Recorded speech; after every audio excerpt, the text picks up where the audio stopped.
দুঃখ প্রকাশ করছি যে যাতায়াতের যে কষ্ট হয়েছে এই সড়ক নির্মাণের জন্য, যেটাকে আমরা সমাধান করার চেষ্টা করেছিলাম, যতটুকু সম্ভব হয়েছে করতে পেরেছি। নিশ্চয়ই আগামী মেলার এর থেকে আরও বেশি ভ্রমণ অনেক বেশি আনন্দদায়ক হবে। আমি ব্যক্তিগতভাবে মনে করি যে আমরা কেন বাণিজ্য মেলায়, সরকার যে আজকে 30তম আন্তর্জাতিক বাণিজ্য মেলায় আয়োজন করেছে, আমাদের নাগরিকদের যে আগ্রহ, যে কারণে ওনারা বাণিজ্য মেলায় আসেন, আমার ধারণা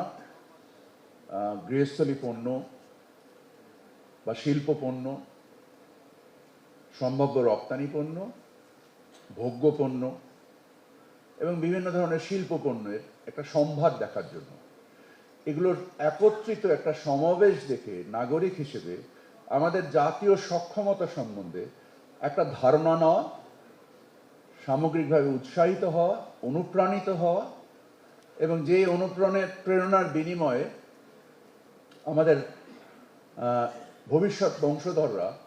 বিভিন্ন ধরনের উদ্ভাবনী চিন্তায় যেন মগ্ন হতে পারেন, যারা বিক্রির উদ্দেশ্যে আসেন না কিন্তু প্রদর্শনীর উদ্দেশ্যে আসেন। এবং এই প্রদর্শনী আমাদের নিজেদের জাতীয় সক্ষমতা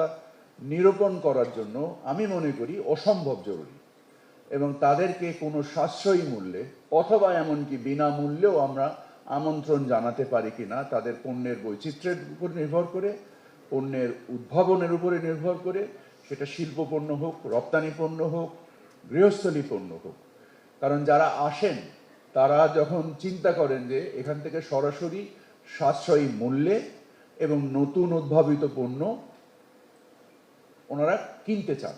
তা আমাদের উচিত হবে এই জিনিসটাকে কিভাবে আমরা এনেবল করতে পারি, নিয়ামক হিসেবে আমরা কিভাবে কাজ করতে পারি।